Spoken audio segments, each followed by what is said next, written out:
Hello guys, welcome back to our channel. നമ്മൾ ഇന്ന് വന്നിരിക്കുന്ന മസ്റ്റ് ഡി ദി പ്ലേ ബോയ് എന്ന് പറഞ്ഞിട്ടുള്ള ഡ്രാമയുടെ എപ്പിസോഡ് നമ്പർ 13 ആയിട്ടാണ്. സോ നമുക്ക് നേരെ വീഡിയോയിലേക്ക് പോകുന്നതിന് മുമ്പ് നമ്മുടെ ചാനൽ ആദ്യമായി കാണുന്നവരുണ്ടെങ്കിൽ ജസ്റ്റ് ഒന്ന് സബ്സ്ക്രൈബ് ചെയ്ത് സപ്പോർട്ട് ചെയ്യുക. സോ എപ്പിസോഡിൻ്റെ സ്റ്റാർട്ടിങ്ങിൽ തന്നെ നമ്മുടെ സെയിൻ വന്നിട്ട് താരയുടെ വീട്ടിലേക്ക് വന്നിട്ടുണ്ട്. ആ സമയത്ത് വാതിൽ തുറക്കുന്നത് ശാലിമയാണ്. ശാലിമയുടെ അടുത്ത് ചോദിക്കുന്നുണ്ട് എൻ്റെ ഡ്രസ്സൊക്കെ എങ്ങനെയുണ്ട്, കാണാൻ കൊള്ളാവോ എന്നൊക്കെ ചോദിച്ചതിന് ശേഷം നമ്മുടെ താര വരുമ്പോഴാണെങ്കിൽ താരയുടെ ബട്ടൺസ് അങ്ങോട്ടും ഇങ്ങോട്ടൊക്കെ മാറിയാണ് കിടക്കുന്നത്. സെയിൻ പറയുന്നുണ്ട് ഞാൻ ദയ വരുന്നു എന്ന് പറഞ്ഞിട്ട് താരയുടെ കൂടെ റൂമിലേക്ക് കയറി പോകുന്നുണ്ട്. താര ചോദിക്കുന്നുണ്ട് എന്താ നിൻ്റെ ഉദ്ദേശം, നീ എങ്ങോട്ടേക്ക് കയറി വരുന്നത്, താഴെ ശാലിമ ഉണ്ടെന്നൊക്കെ പറയുമ്പോൾ സെയിൻ ഒന്നും പറയുന്നില്ല. നീ ബാഗൊക്കെ പാക്ക് ചെയ്തോ എന്ന് താരയുടെ അടുത്ത് ചോദിക്കുന്ന സമയത്ത് താര പറയുന്നുണ്ട് ഞാൻ ബാഗൊന്നും പാക്ക് ചെയ്തിട്ടില്ല എന്ന് പറയുന്നുണ്ട്. ആ സമയത്ത് സെയിൻ വീട് ആകെ ചുറ്റി പറതി നോക്കുന്നുണ്ട്.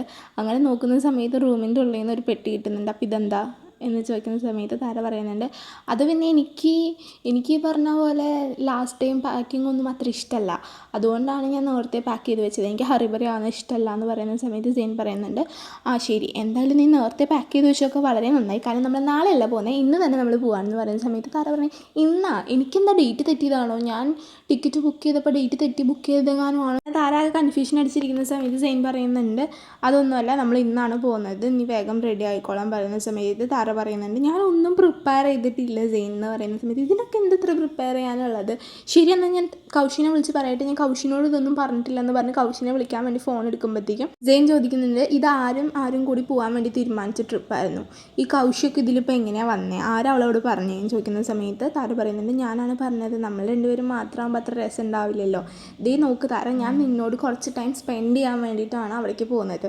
അല്ലാതെ ഇവരെല്ലാവരും കൊണ്ടുപോകാൻ എനിക്ക് താല്പര്യമൊന്നുമില്ല, ഞാനും നീയും തമ്മിൽ അങ്ങോട്ടും ഇങ്ങോട്ടും സംസാരിച്ചിരുന്നാൽ മതി, വേറെ ഒന്നിൻ്റെ ആവശ്യമില്ല, നമുക്കൊരു ടൈം സ്പെൻഡ് ചെയ്യാൻ വേണ്ടിയിട്ടാണ് ഈ കഷ്ടപ്പെട്ട് ഇത്രയും നേരത്തെ ഞാൻ കൊണ്ടുപോകുന്നത്, ഇനി അതും കൂടി കൗശിനെ വിളിച്ച് പറഞ്ഞ് കൊളാക്കല്ലേ എന്ന് സെയിൻ പറയുന്നുണ്ട്. അപ്പോൾ താരം സമ്മതിക്കുന്നുണ്ട്. അത് കഴിഞ്ഞിട്ട് താരൻ്റെ ബട്ടൺസ് എല്ലാം സെയിൻ കറക്റ്റാക്കി കൊടുക്കുന്നുണ്ട്. പിന്നെ താര റെഡിയായി വരാൻ വേണ്ടിയിട്ട് സെയിൻ കാത്തിരിക്കുകയാണ്. താര റെഡിയായി വരുമ്പോൾ സെയിൻ്റെ കണ്ണൊക്കെ ചിമ്മുന്നുണ്ട്. സെയിൻ ഭയങ്കര ഹാപ്പി ആവുന്നുണ്ട്. സെയിൻ പറയുന്നുണ്ട് ഡ്രസ്സൊക്കെ കൊള്ളാം, കാണാനും നല്ല രസമുണ്ട്, പക്ഷേ നമ്മൾ പോകുന്നത് ഊട്ടിയിലാണെങ്കിൽ നല്ല തണവായിരിക്കും, അപ്പം നീ എന്താ ചെയ്യാൻ ചോദിക്കുന്ന സമയത്ത് താര പറയുന്നുണ്ട് ജാക്കറ്റൊക്കെ പെട്ടിയിലുണ്ട്, സോ ഞാൻ എന്തായാലും ആവശ്യം സമയത്ത് ജാക്കറ്റ് യൂസ് ചെയ്തുകൊണ്ടെന്ന് പറയുമ്പോഴത്തേക്കും ബോബി വരുന്നുണ്ട്. ബോബി വന്നിട്ട് സാർ കാറൊക്കെ ശരിയായെന്ന് പറയുമ്പോഴത്തേക്കും അവർ രണ്ടുപേരും ഇറങ്ങുന്നുണ്ട്. അങ്ങനെ അവർ എയർപോർട്ടിൽ എത്തുവാണ്. എയർപോർട്ടിൽ നിന്ന് നേരെ ഊട്ടിയിലേക്കുള്ള പ്ലെയിൻ കയറിയിട്ട് അവർ ഊട്ടിയിലേക്ക് പോകാൻ. ആ സമയത്ത് സെയിൻ മനസ്സിൽ വിചാരിക്കുന്നുണ്ട് ഞാൻ അമ്മയുടെ അടുത്ത് പ്രോമിസ് ചെയ്തിട്ടുണ്ട് എനിക്കിഷ്ടപ്പെട്ടിട്ടുള്ള ആൾക്കാരെ ഞാൻ ആ ഒരു സ്ഥലത്തേക്ക് കൊണ്ടുവരുന്നുള്ളത്, ഞാനും എൻ്റെ അമ്മയും ജീവിച്ചിരുന്ന സ്ഥലമാണ്, എനിക്കത് വളരെ സ്പെഷ്യലാണ് താര എന്ന് പറയുന്നുണ്ട്. താരയാണെന്നുണ്ടെങ്കിൽ നല്ല പൂരൊറക്കാണ്. അങ്ങനെ അവർ രണ്ടുപേരും ആ ട്രിപ്പ് നല്ല രീതിയിൽ എൻജോയ് ചെയ്യുന്നുണ്ട്. അവർ നല്ല രീതിയിൽ ജോളിയായിട്ട് പോവുകയാണ്. സോ ആ സമയത്ത് താര വിചാരിക്കുന്നുണ്ട് ഞാൻ ഇവൻ്റെ കൂടെയുള്ള ഓരോ നിമിഷവും ഓരോ സെക്കൻഡും ഞാൻ അത്രയും ഹാപ്പിയാണ്, എനിക്ക് ഇവനെ ഭയങ്കര ഇഷ്ടമാണ്, ഐ ലവ് യു സെയിൻ ഇങ്ങനെ മനസ്സിൽ വിചാരിക്കുമ്പോഴത്തേക്കും സെയിൻ തിരിച്ച് ഐ ലവ് യു ടു പറയുന്നുണ്ട്. ആ സമയത്ത് താര വിചാരിക്കുന്നുണ്ട് ഇവനെന്താ എൻ്റെ മനസ്സ് തയ്ക്കാനുള്ള കഴിവൊക്കെ വന്നു എന്ന് വിചാരിക്കുന്നുണ്ട്. അങ്ങനെ താര അവിടെ ചെന്ന് കുളിച്ച് ഫ്രഷ് ആയതിന് ശേഷം സെയിനെ തപ്പുന്ന സമയത്ത് സെയിനെ അവിടെ ഒന്നും കാണുന്നില്ല. അങ്ങനെ താരയൊന്ന് പുറത്തേക്ക് ഇറങ്ങി നോക്കുമ്പോൾ സെയിൻ അവിടെ കാഴ്ചകളൊക്കെ കണ്ടിങ്ങനെ നിൽക്കുകയാണ്. അപ്പോൾ താരയും കൂടെ കൂടുന്നുണ്ട്. എന്നിട്ട് താര സെയിൻ്റെ അടുത്ത് പറയുന്നുണ്ട് ഈ സ്ഥലം കാണാൻ എന്തൊരു ഭംഗിയാലേ എന്ന് ചോദിക്കുന്ന സമയത്ത് സെയിൻ പറയുന്നുണ്ട് സ്ഥലം മാത്രമല്ല നിന്നെയും കാണാൻ നല്ല ഭംഗിയുണ്ടെന്ന് പറയുന്ന സമയത്ത് താര ചിരിക്കുന്നുണ്ട്.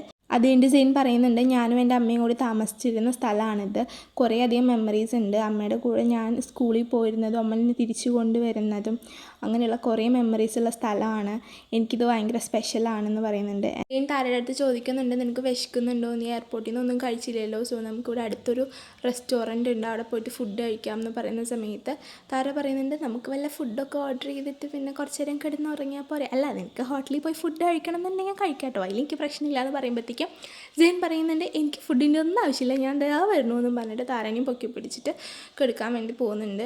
അങ്ങനെ അവർ ടൈം സ്പെൻഡ് ചെയ്യുന്ന നേരത്തായിരിക്കും കൗശിയും ഗ്യാങ്ങും വന്നിട്ട് സർപ്രൈസ് എന്ന് പറഞ്ഞ് ഡോറ് തുറക്കുന്നത്. ആ സമയത്ത് സെയിനും താരയും ഞെട്ടുന്നുണ്ട്, അതേപോലെ തന്നെ കൗശിയും ഞെട്ടുന്നുണ്ട്. അപ്പോഴത്തേക്കും താര പറയുന്നുണ്ട് കൗശി വാ, എനിക്ക് നിന്നോട് കുറേ കാര്യങ്ങൾ സംസാരിക്കാനുണ്ടെന്നും പറഞ്ഞ് കൗശിനെയും പിടിച്ച് വലിച്ച് കൊണ്ടുപോകുന്നുണ്ട്. ഇവിടെ ജഗനാണെന്നുണ്ടെങ്കിൽ സെയിൻ്റെ അടുത്ത് ചോദിക്കുന്നുണ്ട് എന്താ ഇവിടെ നടക്കണ്ടായിരുന്നേന്ന്. ആ സമയത്ത് സെയിൻ പറയുന്നുണ്ട് എപ്പോഴത്തേക്കും കയറി വന്നില്ല നിങ്ങൾ, ഇതിപ്പോൾ എന്തിനാ എത്ര നേരത്തെ കയറി വന്നെന്ന് ചോദിച്ച സമയത്ത് അല്ല ഞങ്ങൾ സ്കൂളിൽ പോയി അപ്പം നിങ്ങളെ കണ്ടില്ല, അങ്ങനെ താരയുടെ വീട്ടിൽ പോയപ്പോൾ ശാലുമ്മയാണ് പറഞ്ഞത് നിങ്ങൾ നേരത്തെ പുറപ്പെട്ടു എന്ന്, അപ്പം നെക്സ്റ്റ് ഫ്ലൈറ്റിന് ഞങ്ങൾ ഇങ്ങോട്ട് പോകുന്നു എന്ന് പറയുമ്പോഴത്തേക്കും സെയിൻ പറയുന്നുണ്ട് ഇത്രയും പെട്ടെന്ന് കെട്ടിയെടുക്കുമെന്ന് ഞാൻ വിചാരിച്ചില്ല എന്ന് പറയുന്നുണ്ട്. അപ്പോഴത്തേക്കും റിവറിൻ്റെ അടുത്ത് പറയുന്നുണ്ട് നിങ്ങൾക്ക് റൂം അപ്പുറത്തുണ്ടെന്ന് പറയുമ്പോൾ റിവർ പറയുന്നുണ്ട് അതിനെന്താ ഈ റൂം തന്നെ നല്ല വലുതാണല്ലോ ഞങ്ങളിവിടെ കിടന്നുണ്ടെന്ന് പറഞ്ഞിട്ട്. അപ്പോഴത്തേക്കും സെയിൻ അവരൊരു നോട്ടം നോക്കുന്നുണ്ട്. അങ്ങനെ അവർ ഹാപ്പി ആയിട്ട് സംസാരിച്ചിരിക്കുന്നുണ്ട് ബോയ്സ് ഗ്യാങ് എല്ലാം. പക്ഷേ ഗൗതമിൻ്റെ മുഖത്ത് എന്തോ ഒരു പ്രശ്നമുള്ള പോലെ നമുക്ക് തോന്നുന്നുണ്ട്. ഇവിടെ കൗശിയുടെ അടുത്ത് താര ചോദിക്കുന്നുണ്ട് ഗൗതമൊക്കെ ഹാപ്പി അല്ലേ എന്ന് ചോദിക്കുമ്പോൾ കൗശി പറയുന്നുണ്ട് ഗൗതമിന് എന്തോ പ്രശ്നമുള്ള പോലെ തോന്നുന്നുണ്ട്. അവൻ ഇടയ്ക്കിടയ്ക്ക് കോൾ വരും, ചോദിക്കുമ്പോൾ പറയും ഓഫീസിൽ നിന്നാണ്, മാനേജറാണ് എന്നൊക്കെ. പക്ഷെ എനിക്ക് തോന്നുന്നു എന്തോ അവൻ പ്രശ്നമുണ്ടെന്ന്. പക്ഷെ എനിക്കത് മനസ്സിലാവണില്ല. അവൻ എന്നോടൊന്നും ഓപ്പണായിട്ട് പറയണില്ല. എന്താണാവോ എന്ന് പറയുമ്പോഴത്തേക്കും താര പറയുന്നുണ്ട് കുഴപ്പമില്ല, നമുക്ക് എന്തായാലും അവനെ പറഞ്ഞ് മനസ്സിലാക്കാം, നീ വിഷമിക്കണ്ട, ഈ ട്രിപ്പ് കഴിഞ്ഞ് പോകുമ്പോഴത്തേക്കും നിങ്ങൾ സെറ്റായിരിക്കും എന്ന് പറയുമ്പോഴത്തേക്കും കൗശി പറയുന്നുണ്ട് ശരി, നിങ്ങൾക്ക് എന്തെങ്കിലും ഇവരെ കൊണ്ട് ശല്യം ഉണ്ടെന്നുണ്ടെങ്കിൽ എന്നോട് പറഞ്ഞാൽ മതി, എല്ലാവരും ഞാൻ പൂട്ടിയിടാം എന്ന് പറയുമ്പോൾ താര പറയുന്നുണ്ട് ഇപ്പോൾ വലിയ കുഴപ്പമൊന്നുമില്ല, ഇപ്പം എനിക്ക് വിശക്കുണ്ട്, നമുക്ക് ഫുഡ് കഴിക്കാൻ പോയാലോ എന്ന് ചോദിക്കുമ്പോൾ കൗശി പറയുന്നുണ്ട് ശരി എന്നാൽ നമുക്ക് ഫുഡ് കഴിക്കാനായിട്ട് പോകാമെന്ന് പറഞ്ഞിട്ട് അവർ ഒരു റെസ്റ്റോറൻറ്റിലേക്ക് പോകുന്നുണ്ട്.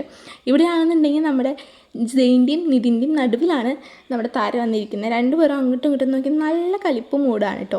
റിവർ ആണെങ്കിൽ ഇതിനെ കളിയാക്കി ചോദിക്കുന്നുണ്ട് നിതിൻ നിനക്കിവിടെ ഗേൾ ഫ്രണ്ട് ഒന്നും ഇല്ലല്ലോ, സോ നീ ഒരു കാര്യം ചെയ്യും, ഇവിടെ ഊട്ടിയിലുള്ള വല്ല പെൺപിള്ളേരെ വളയ്ക്കാൻ നോക്കുമെന്ന് പറയുന്ന സമയത്ത് നിതിൻ പറയുന്നുണ്ട് എനിക്ക് മാത്രമല്ല നിൻ്റെ ബെസ്റ്റ് ഫ്രണ്ട് ആയിട്ടുള്ള ജഗനും ഇവിടെ ഗേൾ ഫ്രണ്ട്സ് ഒന്നുമില്ല, നീ എന്നാൽ അവനെ പെണ്ണ് സെറ്റാക്കി കൊടുക്കാൻ പറയുന്ന സമയത്ത് റിവർ പറയുന്നുണ്ട് അത് വേണ്ട, ബിക്കോസ് അവനില്ലെങ്കിൽ ഞാൻ ഈ ഗ്യാങ്ങിൽ ഒറ്റപ്പെട്ടു പോകും, ഞാൻ മാത്രമായിരിക്കും സിംഗിൾ എന്ന് പറയുമ്പോഴത്തേക്കും ജഗനൊരു നോട്ടം നോക്കുന്നുണ്ട്. അപ്പോഴത്തേക്കും റിവർ പറയുന്നുണ്ട് ചേട്ടാ ഫുഡ് ഇവിടെ, ഫുഡ് തരാൻ പറയുമ്പോഴത്തേക്കും അവർക്ക് എല്ലാവർക്കും ഫുഡൊക്കെ വാങ്ങി കൊടുക്കുന്നുണ്ട്. അങ്ങനെ അവരിന്ന് ഫുഡ് കഴിക്കുന്ന സമയത്ത് നമ്മുടെ ഗൗതമിനൊരു കോൾ വന്നിട്ട് ഗൗതം പോകുന്ന സമയത്ത് താരയുടെയും കൗശിയുടെയും മുഖത്ത് ആ ടെൻഷൻ കാണാൻ പറ്റുന്നുണ്ട്. കിട്ടിയ താപ്പനാണെന്നുണ്ടെങ്കിൽ റിവർ ആണെങ്കിൽ ഗൗതമിൻ്റെ മുട്ട എടുത്ത് കഴിക്കുന്നുണ്ട്. ആ സമയത്ത് എല്ലാവരും അവനെ തുറച്ച് നോക്കുമ്പോൾ അവൻ പറയുന്നുണ്ട് ഭക്ഷണമല്ലേ, ഭക്ഷണം നമ്മൾ വേസ്റ്റ് ആക്കാൻ പറ്റില്ലല്ലോ, അവന് വേണ്ടെങ്കിൽ വേണ്ട, എനിക്ക് വയറുണ്ട് അതുകൊണ്ട് ഞാൻ കഴിക്കുന്നു പറഞ്ഞിട്ട് അവൻ്റെ മുട്ടയ്ക്ക് എടുത്ത് കഴിക്കുന്നുണ്ട്. ഇന്നത്തെ എപ്പിസോഡ് ഇത്രയുള്ള. വീഡിയോ ഇഷ്ടപ്പെട്ടാൽ ലൈക്ക് ചെയ്യാനും ഷെയർ ചെയ്യാനും സബ്സ്ക്രൈബ് ചെയ്യാനും മറക്കണ്ട. ആൻഡ് ഓൾസോ നിങ്ങൾ ഇവിടം വരെ എത്തിയെന്നുണ്ടെങ്കിൽ ഒരു ബ്ലൂ ഹാർട്ട് കമൻറ്റ് ചെയ്തിട്ട് എന്നൊന്ന് സപ്പോർട്ട് ചെയ്യുക. പിന്നെ നിങ്ങളുടെ അഭിപ്രായങ്ങൾ കമൻറ്റ് ബോക്സിൽ പറയാനായിട്ട് ഒട്ടും മടിക്കണ്ട. ആൻഡ് ഓൾസോ എത്ര മണിക്കാണ് വീഡിയോ അപ്ലോഡ് ചെയ്യണമെന്ന് കുറച്ച് പേര് ചോദിച്ചിട്ടുണ്ടായിരുന്നു. സോ നമ്മൾ കാലത്ത് 10 മണിക്കാണ് വീഡിയോ അപ്ലോഡ് ചെയ്യുന്നത്. കുറേ പേര് പോൾ ഇട്ടതിൻ്റെ അടിസ്ഥാനത്തിലാണ് നമ്മൾ 10 മണിയെന്ന് പറഞ്ഞിട്ടുള്ള ടൈമിംഗ് എടുത്തിട്ടുള്ളത്. അപ്പോൾ അത്രയൊക്കെ ഉള്ളൂ. നെക്സ്റ്റ് എപ്പിസോഡിന് വേണ്ടി വെയിറ്റ് ചെയ്യുക. അപ്പോൾ ഓക്കേടാ, ബൈ, അടുത്ത വീഡിയോയിൽ